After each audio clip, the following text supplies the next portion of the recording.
दिल्ली भाजपा की पोल खोल अभियान पर प्रतिक्रिया लेने के लिए आज हम हैं रिठाला विधानसभा से आम आदमी पार्टी के संगठन मंत्री प्रदीप मित्तल के साथ। दिल्ली भाजपा 10 प्रमुख बिंदुओं पर दिल्ली सरकार की घर घर जाकर के पोल खोलने की कोशिश कर रही है एक पंपलेट के माध्यम से। हम इनसे बात करते हैं प्रदीप जी से। प्रदीप जी, सबसे पहले तो बहुत बहुत स्वागत है। 10 ऐसे प्रमुख बिंदु हैं जिसमें रोजगार, स्वास्थ्य, शिक्षा जैसे जो बिंदु हैं, जिसे आपने देखा भी होगा, जिसे लेकर के भाजपा घर घर जा कर के और दिल्ली सरकार को पूरी तरीके से फेल होने का आरोप लगा रही है। क्या कहें? सबसे पहले तो मैं दिल्ली मेल के सभी दर्शकों को नमस्कार करता हूं। और आपने बताया कि भारतीय जनता पार्टी के कार्यकर्ता लोगों के पास जाकर ये अभियान चला रहे हैं पोल खोल का। तो मैं कल ही रिसेंटली एक वीडियो देख रहा था जिसमें उनके जो प्रदेश के अध्यक्ष हैं आदेश गुप्ता जी, जब वो किसी के पास पंपलेट लेकर जाते हैं तो पब्लिक कहती है कि ये पंपलेट आप अपनी जेब में रख लीजिए, क्योंकि हमें पता है दिल्ली सरकार ने क्या काम किए हैं। लोगों को बताने की ज़रूरत नहीं है। बिजली के बिल हैं वो जीरो आ रहे हैं, पानी के बिल हैं वो जीरो आ रहे हैं। 24 घंटे अगर बिजली और पानी मिल रहा है तो वो दिल्ली के अंदर मिल रहा है। जहाँ पर भारतीय जनता पार्टी की सरकार है, चाहे वो हरियाणा है, चाहे वो हिमाचल है, चाहे वो उत्तर प्रदेश है, वहाँ पर आज भी बिजली और पानी के बुरे हालात हैं। लगभग अगर बात करेंगे तो 24 में से 18 घंटे वहाँ पर पावर कट दिया जा रहा है। और शिक्षा की अगर बात करेंगे, शिक्षा के ऊपर जिस तरीके से दिल्ली सरकार ने पिछले 7 सालों में काम किया है, तो मैं ये कह सकता हूँ कि पूरे दिल्ली भारतवर्ष से जो अन्य सरकार हैं, जैसे वो अभी स्टालिन जी आए थे, उससे पहले तेलंगाना से आए थे, तो सभी सीएम जो हमारे अदर स्टेट के हैं वो भी इस मॉडल को देखने आ रहे हैं कि किस तरीके से हमने शिक्षा के अंदर सुधार किया है। और ये लोग भी बता रहे हैं, ये जो जब वो पोल खोल अभियान के तहत जा रहे हैं तो लोग यही कह रहे हैं कि दिल्ली सरकार ने काम किया है। लेकिन इनको पोल खोलनी चाहिए, अपने नेताओं की खोलनी चाहिए जिन्होंने 15 साल बीजेपी एमसीडी के अंदर रही है, जो एमसीडी के अंदर इन्होंने भ्रष्टाचार किया है, करोड़ों रुपया लेकर अवैध निर्माण करवाए गए हैं। और इनके निगम पार्षद, जितने पहले पुराने निगम पार्षद थे उनको बदल दिया गया, फिर नए ले आए। नए निगम पार्षदों ने भी वही काम किया जो पहले वालों ने किया है। तो पोल इनको अपने नेताओं की खोलनी चाहिए, ना कि दिल्ली सरकार की, क्योंकि दिल्ली सरकार के काम किए हैं और लोग इस चीज़ को एक्सेप्ट कर रहे हैं। लेकिन पानी का जो दावा आप लोग कर रहे हैं कि 24 घंटे पानी दे रहे हैं, बीजेपी का आरोप ये है कि जो आरटीआई के माध्यम से बीजेपी ने जो आंकड़े जुटाए हैं उसमें बताया गया है कि 57,000 करोड़ के नुकसान में है दिल्ली जल बोर्ड। इसके साथ साथ अभी भी लगभग 30% लोगों को पानी नहीं मिल पा रहा। देखिए, जब भारतीय जनता पार्टी की जहाँ पर सरकार रही, कांग्रेस की सरकार रही दिल्ली के अंदर, तो एक बड़ा टैंकर माफिया जो था उसका यहाँ पर दिल्ली के अंदर चलाया जाता था। लेकिन आज अगर 7 सालों में बात करेंगे तो वो टैंकर माफिया को ख़त्म किया गया है। पानी की मैं बात करूंगा तो लगभग हो सकता है कुछ एरिया में कहीं कोई प्रॉब्लम। उसका रीज़न क्या है कि 81 से लेकर अभी तक जो है वो नई पाइपलाइन को ट्रांसफ़र किया जा रहा है। अगर मैं अपने रिठाला विधानसभा की बात करूं तो बुध विहार, विजय विहार के अंदर सारी नई पाइपलाइन डाली जा रही हैं। सेक्टर 16, सेक्टर 11 के अंदर अगर बात करेंगे, क्योंकि ये जो कॉलोनियाँ हैं 81 के अंदर यहाँ पर इस्टेब्लिश हुई थी, तो 81 के बाद जो किसी भी सरकार ने इसकी ओर ध्यान नहीं दिया। जब से आम आदमी पार्टी की सरकार आ रही है, मेरे सामने अगर बात करें, इस ऑफिस के सामने की बात करूं तो यहां पर भी एक नई पाइपलाइन जो है कुछ ही 5-6 महीने पहले हम लोगों ने डाली है। तो क्योंकि लोड बढ़ा है, उसको बढ़ाने की ज़रूरत है, तो निश्चित रूप से दिल्ली सरकार उसके ऊपर काम कर रही है। और ये एक लक्ष्य है कि चाहे वो किसी भी 4th फ्लोर पे क्यों ना आदमी रहता हो, बिना मोटर के वहां पर पानी पहुंचना चाहिए। ये हमारी सरकार का लक्ष्य है। लक्ष्य तो है। इस बीच में जो अभी भी जो सप्लाई है उसकी क्वालिटी को लेकर के लोग बहुत परेशान हैं। पानी बहुत गंदा आ रहा है। पानी का आने का जो समय है वो रात के 12 बजे 1 बजे आ रहा है। ऐसे में दिल्ली सरकार इस बात का दावा कैसे कर सकती है कि उसने पानी की व्यवस्था को बेहतरीन कर रहा है या उस दिशा में आगे? देखिए, क्वालिटी की अगर बात करेंगे तो वो बात मैंने पहले ही बताई है कि पानी की जो पाइपलाइन थी वो लगभग 81 के बाद यहाँ पर चेंज नहीं की थी। किसी भी सरकार ने उसको चेंज करने के नहीं सोचा, क्योंकि वो जो एक सीवर के साथ कनेक्टिविटी थी, कहीं ना कहीं वो पानी की पाइपलाइन जो है वो गल चुकी हैं, ख़राब हो चुकी हैं, उनको चेंज किया जा रहा है। लेकिन 2 साल के अंदर जो ये कोरोना के अंदर जिस तरीके से हमने पूरे देश ने इसको झेला है, तो कहीं ना कहीं वो बजट में कुछ रही है प्रॉब्लम। लेकिन मैं देख सकता हूँ कि जिस तरीके से अभी सौरभ भारद्वाज प्रसाद जी जो हमारे इसके जल बोर्ड के उपाध्यक्ष हैं, उन्होंने अभी रिसेंटली सभी जगह एक टीम बनाई है कि प्रॉपर कहीं भी कोई प्रॉब्लम आ रही है उस टीम के माध्यम से वो जो प्रॉब्लम आ रही है उसको पहुंचाया जाए और उसके ऊपर तुरंत एक्शन लिया जाएगा। नए टेंडर्स किए जा रहे हैं। मैं अपने बार बार यही बात कहना चाह रहा हूँ, रिठाला विधानसभा और वार्ड 24 की अगर बात करूँ, यहाँ पे भी प्रॉब्लम आ रही है। विद इन 1 वीक हम लोगों ने उस पाइपलाइन को चेंज किया है और अगर आप जाके पूछ सकते हैं कि किस तरीके से वो लोग जो पानी की, मैं अमर ज्योति कॉलोनी की बात करूं तो जहां पर पिछले लगभग 15 सालों से किसी भी सरकार ने वहां पर सुध नहीं ली थी, हमारे माननीय विधायक श्री महेंद्र गोयल जी के जब ये नेतृत्व में ये संज्ञान में लाई गई चीज़ तो वहां पर पूरा के पूरा बजट लाकर पूरी कॉलोनी की पाइपलाइन चेंज की गई है। लेकिन अभी वहीं सरदार कॉलोनी में अभी भी लोग पानी को लेकर के बहुत परेशान हैं।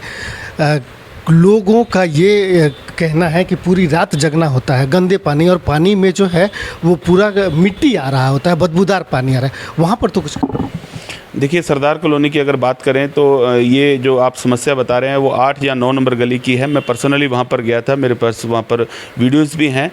वहाँ पर भी प्रॉब्लम क्या थी कि उस पाइपलाइन के साथ साथ ही वहाँ पर सीवर लाइन था और इंक्रोचमेंट की वजह से वो दोनों कंबाइंड हो रहे थे, जिस वजह से गंदे पानी की समस्या आ रही थी। लेकिन अगर आपकी नॉलेज में मैं डाल देता हूँ, वहाँ पर 1 हफ्ता पहले जो है वो पूरी पाइपलाइन नई डाल दी गई है, नया वहाँ पर पूरा सेटअप लगा दिया और सभी को पानी जो है वो साफ़ पानी मिल रहा है। मैं खुद वहाँ पर देख के आया हूँ। अगर आपको समय मिलेगा तो मैं आपको भी साइट पर ले जाके ये चीज़ें दिखाना चाहूँगा। पानी के बाद जो है शिक्षा को लेकर के जो मॉडल पेश किया जा रहा है पूरे देश में, उसके अंदर जो भारतीय जनता पार्टी का आरोप है वो आरोप है कि 70% स्कूलों में प्रधानाध्यापक ही नहीं है, प्रिंसिपल ही नहीं है। वहीं जो है 16,843 अध्यापकों की कमी है, बावजूद एक भी स्कूल नहीं बनाएगा, ये कहना है भारतीय जनता पार्टी का। भारतीय जनता पार्टी को शायद या तो वो समय नहीं मिल पा रहा है स्कूल देखने का या उनके पास समय नहीं है, क्योंकि अभी हमने दिखाया था कि एमसीडी के स्कूलों की क्या हालत है। आपने खुद देखा होगा कि बच्चों के पास बैठने के लिए डेस्क नहीं है। अभी रिसेंटली हमने 12,000 नए कमरों का जो है एक साथ उद्घाटन माननीय सीएम साहब ने किया था और वो कोई ये नहीं है कि हमने कागजों में किया। अगर आप कहेंगे तो प्रैक्टिकल हम दिखा भी सकते हैं, जिसमें मैं अगर रिठाला में बात करूं तो जो हमारे सेक्टर 16 में वार्ड 24 के अंदर सेक्टर 16 के स्कूल के अंदर 124 नए कमरे बनाए गए हैं। अगर कोई भारतीय जनता पार्टी का नेता या कार्यकर्ता आपके माध्यम से ये चीज़ देख सकता हो तो मैं उसको आके दिखाना भी चाहूँगा। और रही बात प्रतिभा स्कूल सेक्टर 11 की, उसको भी सुपर एक्सीलेंस स्कूल बनाया जा रहा है, तो अपग्रेड किए जा रहे हैं स्कूल। अभी 250 जो कमरे अगर नए हमने एक स्कूल में बना रहे हैं तो लगभग 11,000 का हमारा लक्ष्य था, जिसको हमने 12,000 के ऊपर पार किया। तो हम तो अपने लक्ष्य के ऊपर काम कर रहे हैं, लेकिन भारतीय जनता पार्टी ने एक भी स्कूल एमसीडी का मुझे बता दें कि उन्होंने बनाया है या उसको ठीक किया है या उसमें क्या सुविधाएं दी हैं। सेक्टर 17 में मैं भी आपके साथ चलता हूं, जहां पर करोड़ों रुपया लगाकर स्विमिंग पूल बनाया गया था और आज उसकी हालत जो है वो कूड़ा घर के में तब्दील हो गई है। तो ये भारतीय जनता पार्टी को वो चीज़ें दिखाई नहीं देती। जो पोल खोल अभियान है, ये शायद उनको ये दिखाना चाहिए कि हमारी सरकार कहाँ पर फेलियर रही है। इसके अलावा जमीनों की स्थिति बहुत ख़राब है। यमुना की सफाई को लेकर के भी भारतीय जनता पार्टी बहुत ही हमला। भारतीय जनता पार्टी का तो यहाँ तक कहना है कि 2,419 करोड़ रुपए केंद्र सरकार ने दिया, बावजूद उसके यमुना और गंदी हुई है। इसके अलावा बस की जो स्थिति है, डीटीसी पूरी तरीके से घाटे में जा चुकी है। मात्र 36 और 70 डीटीसी के पास बसें हैं। इस तरह के जो आरोप है और जिसका आधार आरटीआई बताया जा रहा है, आप लोग जो है इसको लेकर के किस तरीके से स्पष्टीकरण देना चाहिए? मुझे नहीं पता भारतीय जनता पार्टी कौन सी आरटीआई कहाँ से लगा रही है, ये मुझे शायद नॉलेज में नहीं है, उन लोगों को ज़्यादा पता होगा। डीटीसी की बात करें तो डीटीसी पहली दफ़ा अगर प्रॉफिट में आई है तो वो आम आदमी पार्टी की सरकार के अंदर आई है। और रही बात बसेस की, हर साल नई बसेस डाली जा रही हैं। अभी रिसेंटली बात करेंगे, इलेक्ट्रॉनिक बसें हम लोग लेकर आए हैं। तो दिल्ली इस तरह फ्री देने के बावजूद ही, जिसमें महिलाओं का सफ़र फ्री रखा हम लोगों ने, उसके बावजूद दिल्ली का जो डीटीसी है वो प्रॉफिट में चल रही है। स्वास्थ्य की अगर बात करेंगे, जो आपने हॉस्पिटलों की बात करी है, मैं अभी बुराड़ी के अंदर दिखा सकता हूं कि नया हॉस्पिटल हमारा तैयार हुआ है। शायद भारतीय जनता पार्टी के नेताएं जो है वो आंखों पे पट्टी बांधकर ये अभियान चला रहे हैं। उनको पहले सब चीज़ें देखनी चाहिए ग्राउंड पर जाकर क्या काम हो रहा है। अम्बेडकर हॉस्पिटल के अंदर नई एक बिल्डिंग बन के तैयार होने जा रही है। तो कोविड के अंदर जिस तरीके से हम लोगों ने दिल्ली के अंदर इस पे कंट्रोल किया है और कोविड के अंदर जो सुविधाएं दी हैं, आज वो पूरे भारत में ही नहीं पूरे विश्व में ये बात मानी जा रही है कि अगर कोविड के ऊपर कंट्रोल किया था तो वो आम आदमी पार्टी की सरकार ने किया था। स्वास्थ्य के ऊपर अगर आज मैं कहूँ आम लोगों के लिए, मैं खुद उन चीज़ों में देखता हूँ कि अम्बेडकर हॉस्पिटल्स के अंदर अगर कोई वो सुविधा नहीं है, हम लोग उसको प्राइवेट में रिकमेंड करते हैं, जिसका जो पैसा है वो सरकार उठा रही है।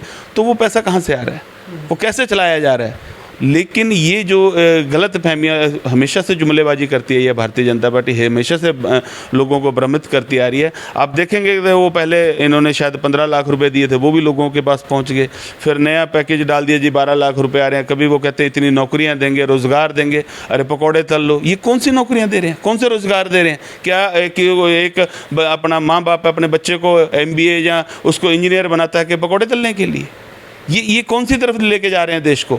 शिक्षा और स्वास्थ्य के ऊपर अगर काम किया है तो आज भी मैं एक बात कहता हूं कि आप आंकड़े उठा लीजिए, भारत के अंदर अगर सबसे ज़्यादा काम हुआ है तो वो दिल्ली के अंदर हुआ है। पेंशन और राशन कार्ड पर तो कुछ काम नहीं हुआ नई सरकार।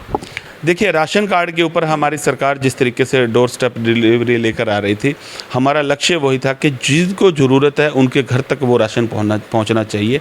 लेकिन कहीं ना कहीं भारतीय जनता पार्टी के नेताओं की इसमें साठगांठ है, कहीं मिली भगत है, तो ये लोगों ने ये काम नहीं होने दिया। तो निश्चित रूप से हमने दोबारा भी फाइल भेजी थी, उन्होंने दोबारा भी फाइल को लौटा दिया गया। तो ये एक बड़ा माफिया राज जो है वो भारतीय जनता पार्टी के नेताओं द्वारा चलाया जा रहा है। अगर इसको डोर स्टेप डिलीवरी के अंदर हम कन्वर्ट कर देते तो निश्चित रूप से राशन कार्ड धारकों की संख्या भी बढ़ेगी और जिनको ज़रूरत है उनको प्रॉपर राशन भी मिलेगा। लास्ट सवाल ये है कि अराजक पार्टी होने का आरोप है, बहुत बड़ा आरोप में उन दंगों में आम आदमी पार्टी के नेताओं का नाम सबसे आगे आया। देखिए, भारतीय जनता पार्टी के पास विकास का कोई मॉडल नहीं है, कोई उनके पास एजेंडा नहीं है। वो लोगों को भ्रमित करने की राजनीति करते हैं, आपस में लड़ाने की राजनीति करते हैं, जातिवाद की राजनीति करते हैं। और वो जातिवाद की राजनीति उन्होंने दिल्ली में भी की है कि हिंदू मुस्लिम इस तरीके की लेकिन हमने पहले दिन भी एक ही बात बोली थी। अरविंद केजरीवाल जी का अगर आपने बयान सुना होगा, उन्होंने भी यही बोला था कि जो भी लोग अशांति फैलाना चाह रहे हैं यहाँ पर, उनके खिलाफ सख्त कार्रवाई की जाएगी। जिसमें हमने पंजाब के अंदर अगर बात करेंगे तो पटियाला में जिस तरीके से वो हुआ था, उसमें 24 घंटे के अंदर सरकार ने एक्शन लिया और जो दोषी पाए गए थे उनको जेल के अंदर भेजा गया। ठीक है, बहुत बहुत धन्यवाद प्रदीप जी। तो ये थे प्रदीप मित्तल, जिनका कहना था कि भारतीय जनता पार्टी के कार्यकर्ता आंखों पर पट्टी बांध करके पोल खोल अभियान चला रहे हैं। उन्हें दिल्ली सरकार के जो काम हैं, जो सुविधाएं हैं, वो नहीं दिख रहा। जिस एजेंडे और जिस मुद्दे पर दिल्ली सरकार आगे बढ़ रही है, उस एजेंडे और उस मुद्दे पर देश की कोई भी सरकार आगे नहीं बढ़ी है। देश की एकमात्र ऐसी सरकार है अरविंद केजरीवाल की सरकार, जो मूलभूत मुद्दे हैं उसको लेकर के आगे बढ़ रही है और वो नागरिक सेवाएं देने के लिए काम कर रही है।